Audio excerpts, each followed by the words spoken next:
First of all, I feel so intimidated to interrupt this fluxus, because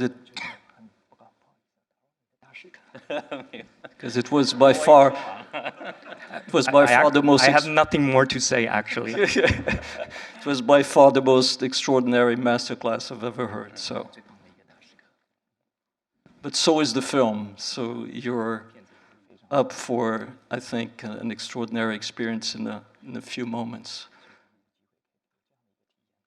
So first of all, it's an immense pleasure to be here. We are in New York. We haven't seen each other for a long time. 8 years. 8 years. And when I saw the film, I was completely floored by it. And I really wondered how the combination of the personal stories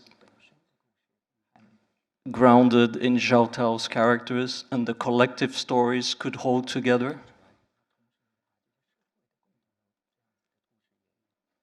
And by listening to you, I can understand some of it.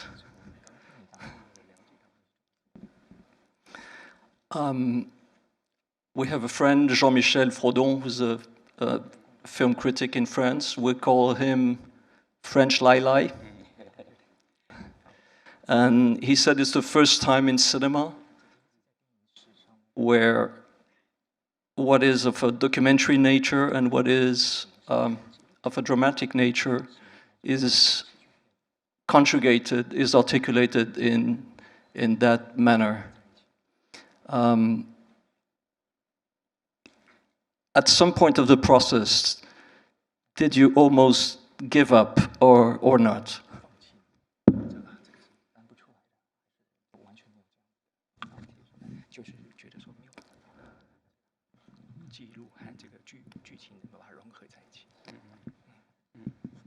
In the sense that it feels so extraordinarily difficult to do what you did. This is what I wanted to ask.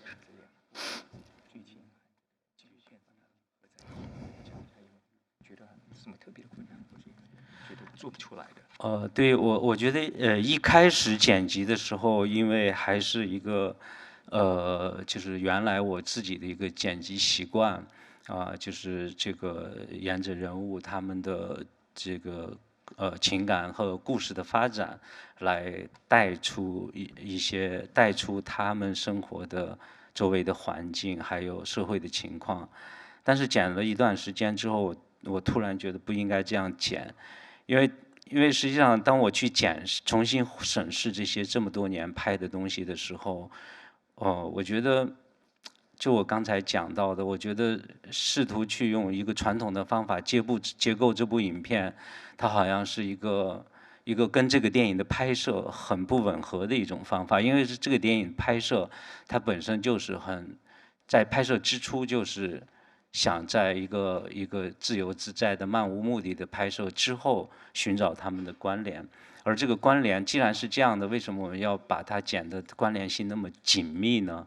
所以我就突然想到，可能我们要换一种，我自己要换一个思路，所以实际上就有了这样的一个，就是我称之为量子物理学式的思路之后，我觉得所有的素材就非常自由了，我不在意它跟人物有什么直接的关系，我也不在意它是用什么器材拍摄的。甚至我突然看到某一个段落的时候，我想用一个音乐，特别是里面有很多中国的摇滚乐，我也不在意它是哪一年发表的。那你比如说这个影片开始的时候用到的第2首摇滚音乐就是莎士那个石家庄人，在2001年还没有这首歌，但是我觉得没关系，他就用了，对。对，你会突然就变得就无所顾忌了。So in the beginning of the editing process, I think because out of habit, the way that I've been editing films and structuring film, it's very character-driven. That means that I'm using the character to slowly tease out the changes in the environment, the changes in the society. And I do think that after working for quite a while with this particular conventional way, habitual way of character-driven, trying to find a connection, trying to find a structures, I suddenly realized that it is not fitting for this particular film because the original idea for this, the filming the footage, it is such an unconventional way of thinking about how can I have the complete freedom to really just aimlessly capture images. And then suddenly now I have to sort of bound by the conventional way of structure, of narrative, to trying to make sense of what I have captured. I just don't think that they go together. So I really need to change my concept of how am I going to tell this story without feeling restricted by the conventional narrative and structures. And that's why I mentioned before about this sudden epiphany of the quantum physics way of thinking about subtle connections or hidden connections of the elements that we see seemingly unrelated. So that's somehow free myself as a filmmaker to really to take risk and also to take on a completely different way of thinking about structures. And I don't even care about whether or not the devices that need to be very consistent, the cameras that I use, even the music I use, I didn't even worry about whether or not it is not historically correct for me to use a rock band songs by the name of Kill the Ones from Shijiazhuang, because the story was set in 2001, but this song actually wasn't even born or being played in 2001. So for me, I really thought that this this way of thinking, the quantum physics way of thinking about making a film and structuring a film, free myself from all the limitations I used to have, and then really find a different way to tell a story. 对，就好像，因为这个电影它有20多年的时间的一个跨度，那我也常常想，就其实在一个漫长的时间里，当我们回望就是曾经产生过的所有的虚构的作品，包括小说，就当时代久远之后，你会发现它也成为历史记忆的一部分，它也是一种具有历史记忆的一个载体，它也可以当做是一种记录。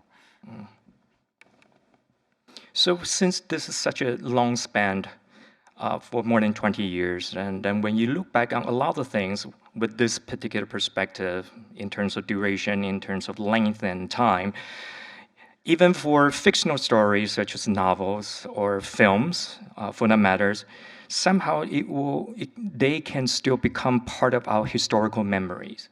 And they are just as real as other historical memories that we have, even though these are fictional, whether or not it's novels, whether or not they are films. So it's also part of the way that we document and write history, is using fictional components and elements. 对，所以那一刻就没有界限了。So 对我来说就没有记录跟虚构的界限了。And to me, that's how I transcend this boundary between documentaries and fictional. Yeah, it takes a lot of listening to oneself. You know, I got reminded of a sentence by Duke Ellington, and I don't want to misquote Duke Ellington, so he says, the most important thing for a musician is listening. That's the first step in becoming a musician. If and when they stop listening to themselves or to somebody else, they're no longer with music. So I had the impression that in Caught by the Tides, you were listening better than ever.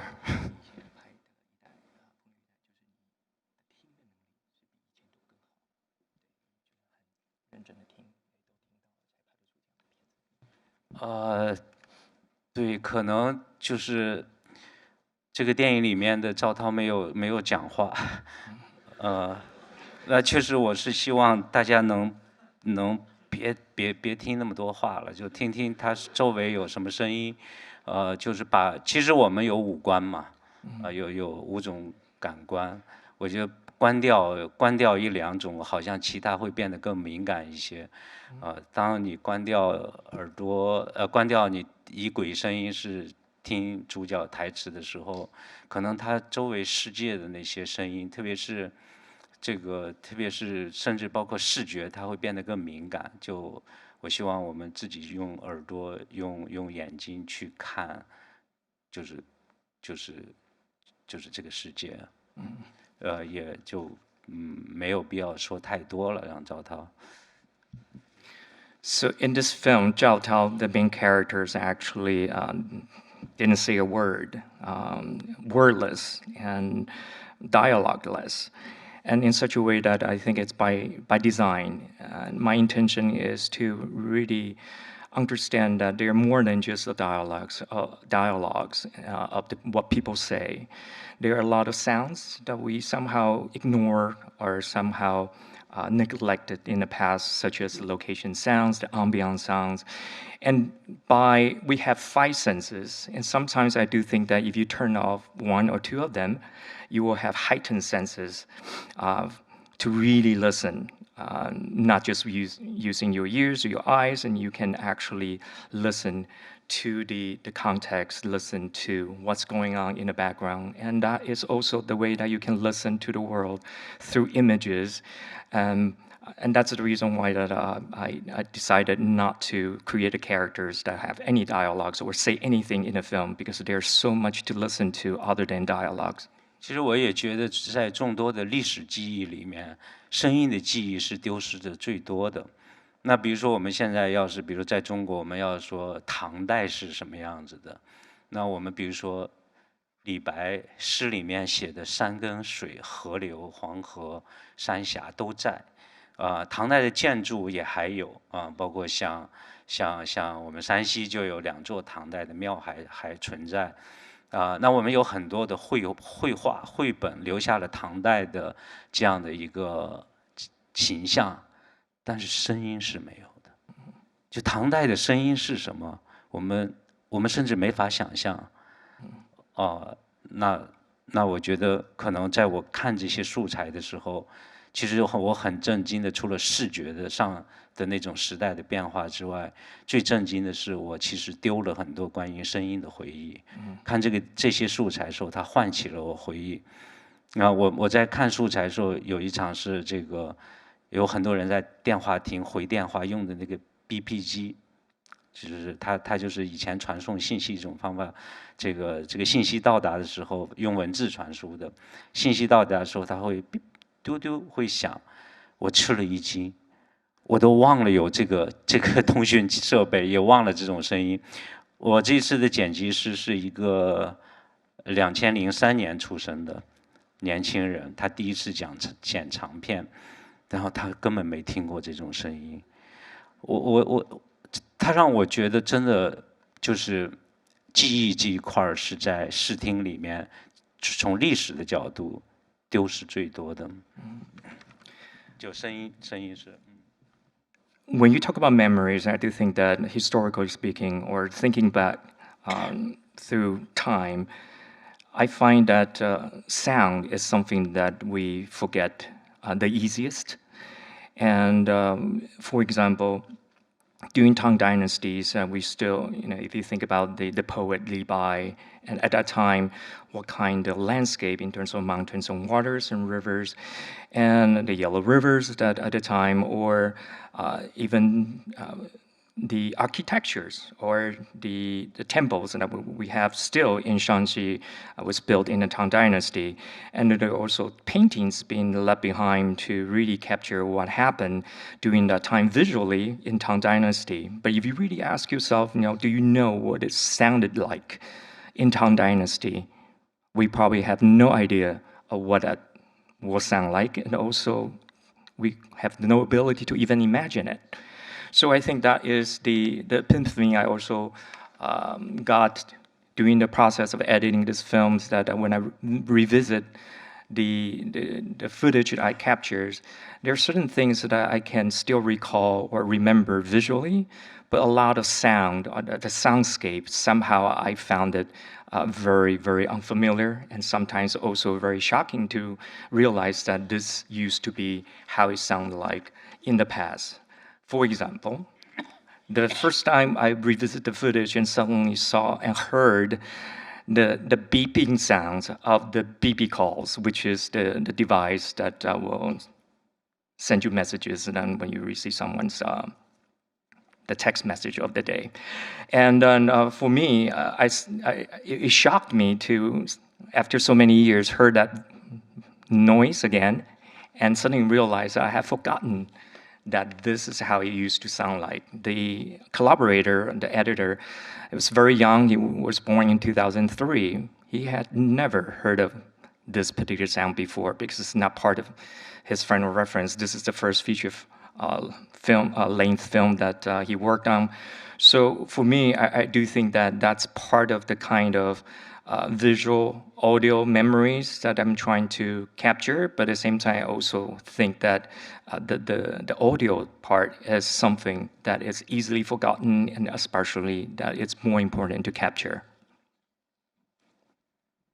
Your editor discovered Gengis Khan.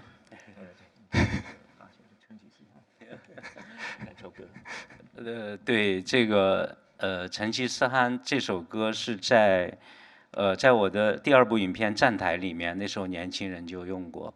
然后我在拍当代部分的时候，发现了一个这个，因为我有时候睡觉前也会在社交媒体看一些短视频，就发现了一个广东的一个这个老年的一个网红。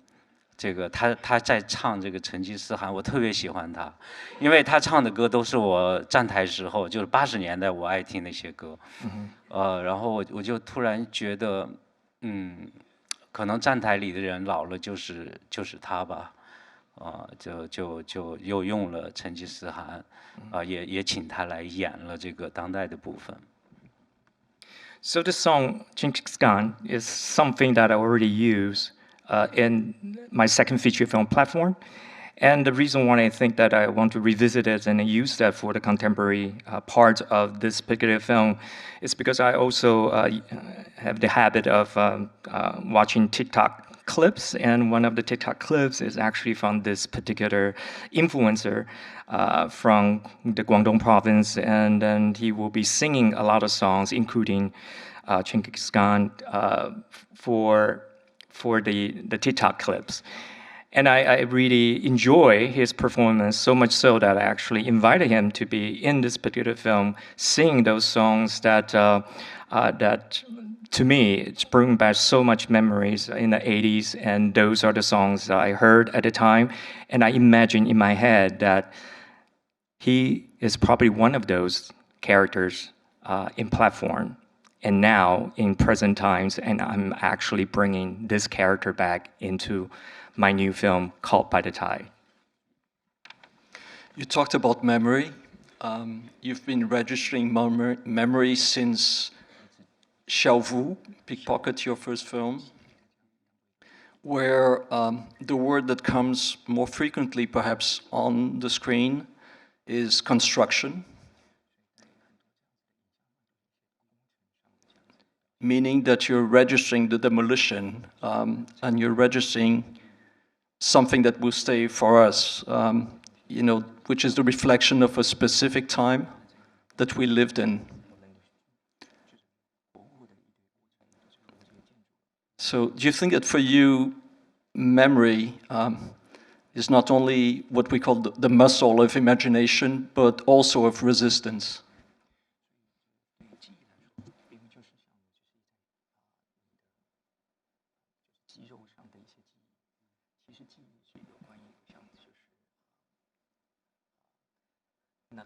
But also a form of resistance.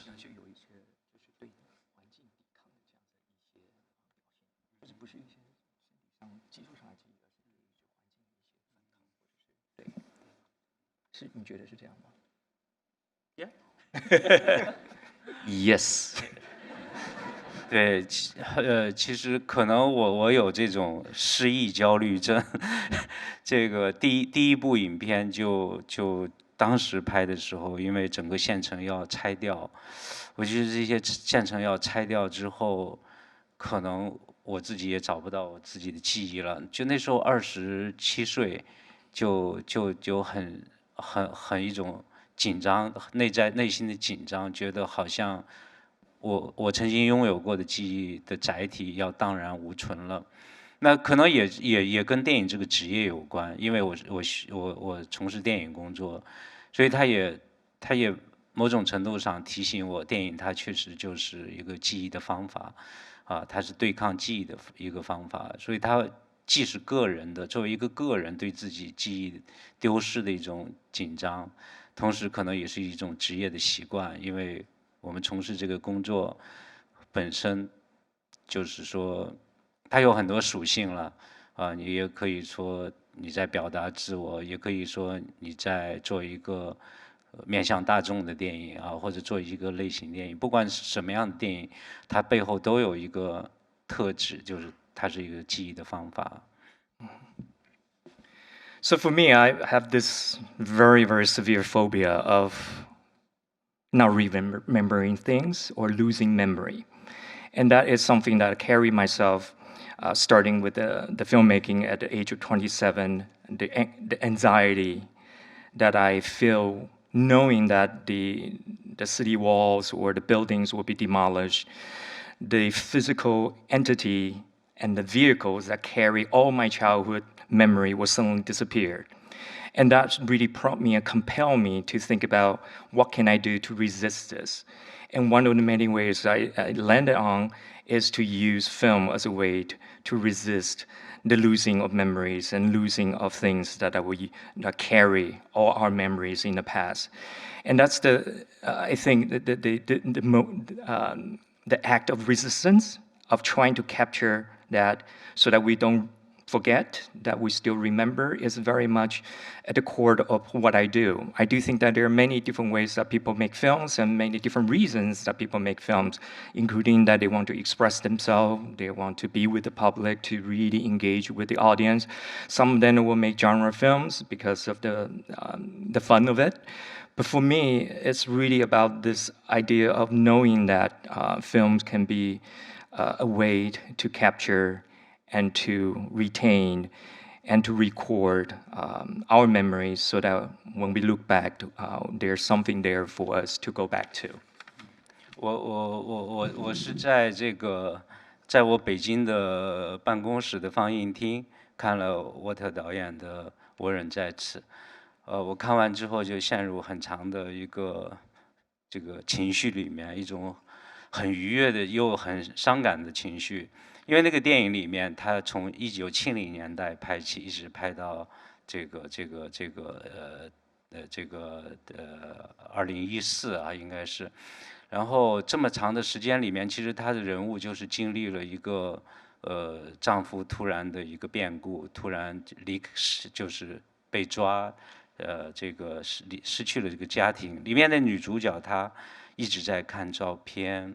一直在，然后他有简报，有法律文件，他一直珍藏着这些。我看完之后，我就突然意识到电影的重要性。如果我那个记忆是属于这位女主角的，也是属于这个家庭的。但是对于公众来说，可能我们如果没有一部电影，我们看到的仅仅是一些照片，或者仅仅是一些简报，仅仅是一些法律文件，可能我们无法从情感的层面去理解一个女性她的痛苦，她的一个家庭的痛苦。但是通过一部电影，通过《我仍在此》这部电影，你会让我们就是从感官上进入到那个历史的事件里面，进入到一个完整的一个事件的感受上来。我觉得这是电影不可缺少的地方啊！我也相信就这些，就这一点是电影它永生的一个理由。So I was in Beijing in my office, and I watched director Walter Salles' the new film I'm Still Here. And I was very, very moved by the film. A lot of feelings, including joy, including sadness as well. This is a film that trying to capture what happened to someone suddenly losing a family member. And that it's a very long span of depiction of this particular journey that she had been on since the 1970s until 2014, I think. And I do think that the sequences of her losing and looking for her husband in all these years, and going through the pictures, going through the news clips, newspaper clips, and then also the court documents, and trying to really bring back memories of a loved one. It's something that I do think that without a film to really position all those artifacts in such a way that you will emotionally engage with what you are looking at. Because without a film, these will be just standalone pictures, news clips, and court documents that have no emotional connection with you whatsoever.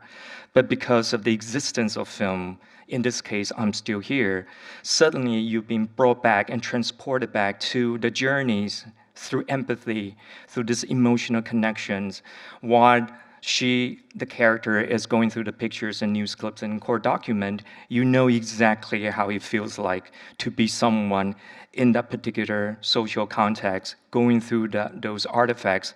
So I do think that that is the power and the uniqueness of films, and I do also think that that's the reason why films will always be with us, and it will last forever for us. Yeah, well, thank you so much. I have to say that I learned from Jia's films that cinema could be a really strong way to resist oblivion. 10 years ago, when we were in Fenyang, you mentioned how Antonioni had been an important director for you in better understanding the correlation between space and time. And this year, in the inauguration of the Antonioni Museum in Ferrara in Italy, I've been reminded in public of that conversation. And the Italians find it quite extraordinary that there in Fenyang, a Chinese and a Brazilian directors could be talking about Antonioni. So today in New York, can I ask you if your understanding, after your experience of the last film, of space and time and how it's conjugated, got altered? That's number one. And the second part of the question is the senselessness and the loss of identity that Antonioni anticipated and filmed so brilliantly. Do those feelings feel as present to you today, as important today as they were 10 years ago?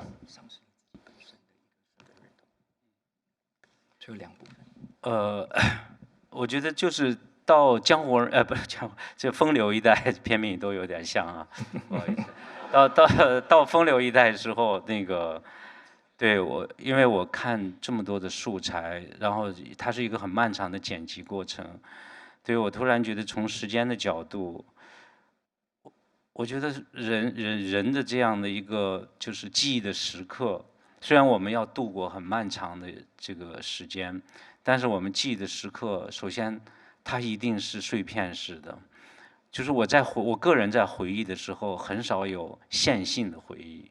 就很少一件事情从头回忆到结束，那我我的大脑在处理回忆、处理时间的时候，它一定是碎片的，而这些碎片很漫长的一个时间里面，总是有那么几幕它是最耀眼的。So I apologize. Sometimes I will mess up the title of the film because they sounded very familiar, very, very similar to each other. And I do think that in terms of the editing process, is such a long one for me. And I suddenly realized that a lot of the way that I remember something, it's actually very fragmented. And also the way I think about and remember something, it is not linear.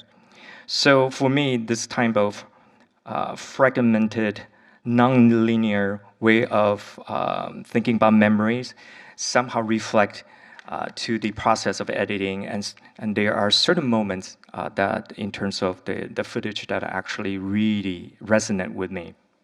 就是这种感受，如果我们的电影只是遵循一个时间线，在进行叙事的时候，那我们可能就是我们可能会完成的一个作品本身，它不靠近我们真实的一个思维方法。那这时候我觉得就是在风流一代里，我就觉得就是这个时间线它是存在的，我们人生就是一个这个连续的时间线，但是在这个线上。在这个时间线上，它有一个横向的一个广阔的世界，而这个横向的广阔的世界就是要靠空间来扩展。So I do think that if you think about timeline-wise, the way we think about how to create narratives, and then you do it chronologically, sequentially, in such a conventional way of thinking about structure, I do think that it is not fitting for the actual memory that we go through and the process of thinking about the past.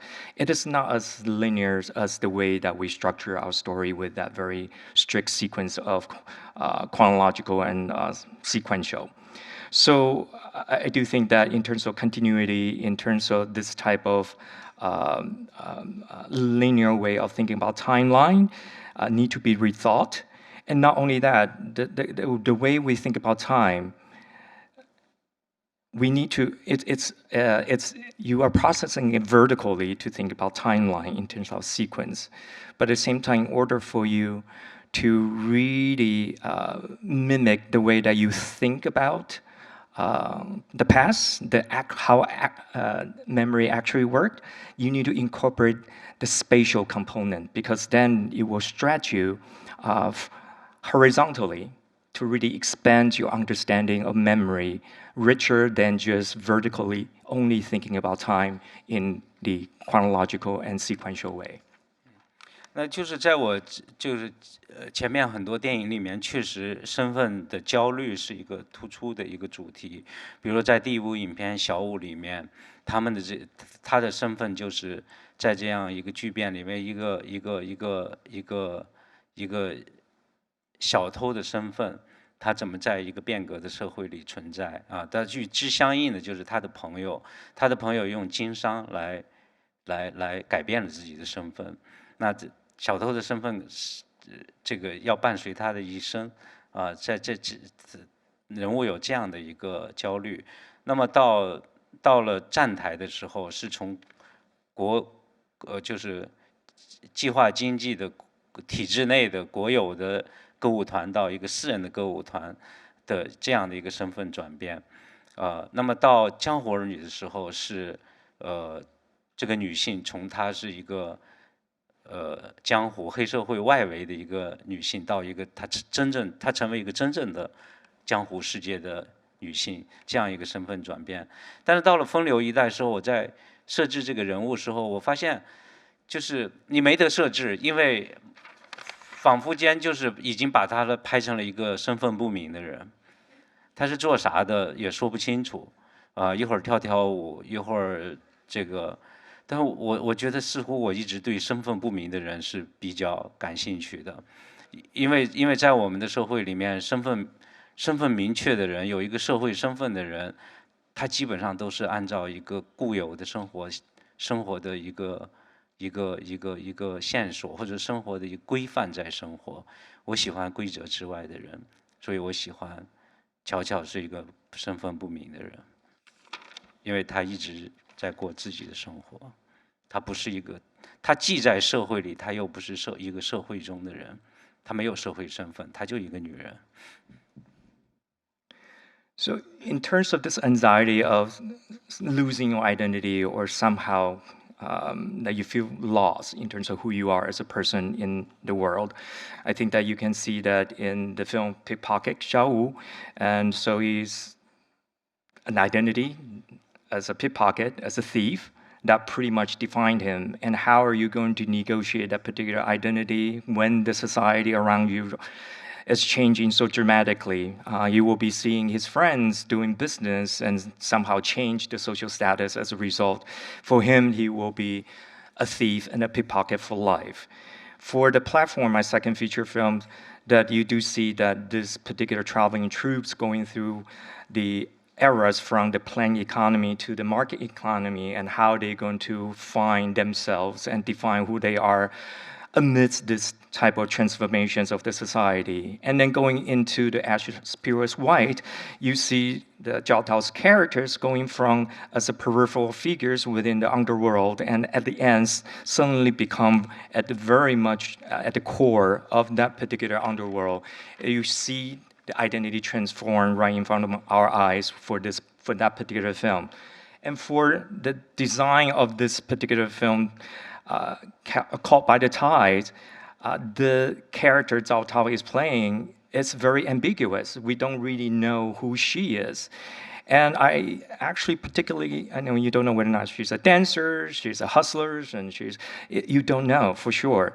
And I think that is by design, because I suddenly realized that the people who, in terms of character design, the character that interests me the most and drew me to the character the most are the ones that are ambiguous. When someone is ambiguous in the society, that means that these people live a life that is not the conventional route, that they somehow trying to transcend those boundaries and limits that impose on them and want to live their own life.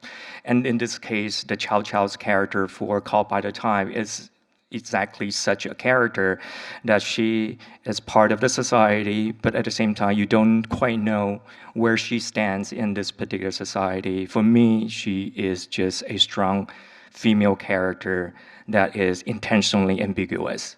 所以可能在风流一代最后，就是她就是一个女性，这是她的身份。然后这也是她从20多岁慢慢的这个人物女性意识的一个自觉。我记得在拍当代部分的时候，赵涛问了我一个问题，说这个女性结婚了没有，有没有家庭？我说，那你可以想象。然后他说，那可能她结婚了，但是没关系，她就是她。那也可能她没结婚。也没关系，他可能也可以很自在的生活，总之我说对，总之他可能是一个不是离了爱情就死去活来的人了，他可以这样活下去，作为一个女人。So for me, yes, indeed, towards the end, you will see this female consciousness suddenly emerge and solidified right in front of your eyes through the character of Cao Cao. And I do think that during the character development process, then we have discussion between myself and Zhao Tao, and she will ask me whether or not is this character married or does she have a family. So I will reply with the answers that maybe she is married, maybe she has a family. You can sort of imagine how that might be, and then infuse that into the character that you were trying to build. But I think through the back and forth of trying to figure her out, I suddenly realized that this is just a strong female character that doesn't matter whether or not she has a family or married or not.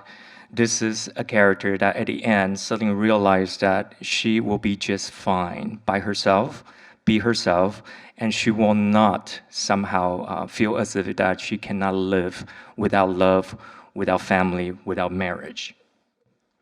Without a man. Or without men. Thank you so much. Something extraordinary is about to start, which is the screening of Caught by the Tides. Thank you so much. Obrigado. Obrigado. Obrigado. 好，谢谢大家。 Thank you very much. 谢谢文生。 And thank you for saving my questions with extraordinary answers. Thank you.